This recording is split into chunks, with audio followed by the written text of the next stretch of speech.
Welcome to Herbal Snippets. I'm Rosalee de la Forêt, here to share quick, practical insights about herbs. I'm also the founder of Herbs with Rosalee, an herbal school, community, and podcast where we celebrate the art of herbalism together. Want to learn more? Visit herbswithrosalee.com or check out the link in the description to join our free herbal community. Now, let's dive into today's herbal snippet. Linden is both demulcent and astringent, making it a perfect remedy for excessive dryness. The demulcent qualities add moisture to the body, while the astringent qualities tighten and tone tissues, helping to keep moisture within the tissues. You know that feeling of feeling parched? This often happens in the throat, but it can also be an issue in the sinuses.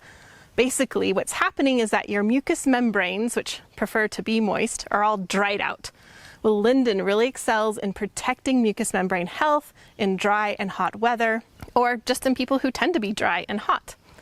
You can also reach for linden tree medicine for dry and irritated rashes. Besides taking it internally as a tea, you can also apply it externally as a poultice or used as a bath herb.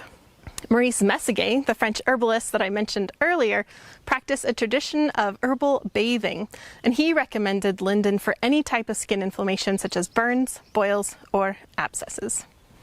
Linden tea has many benefits, including being a favorite summertime drink. It's cooling and moistening, quenching thirst, while also having the sweet aromatic taste. Do you love herbs? Are you dreaming of becoming an herbalist? Join us at herbswithrosalee.com or click the link in the description to be a part of our vibrant herbal community. Let's keep the love for herbs growing. See you in the next snippet.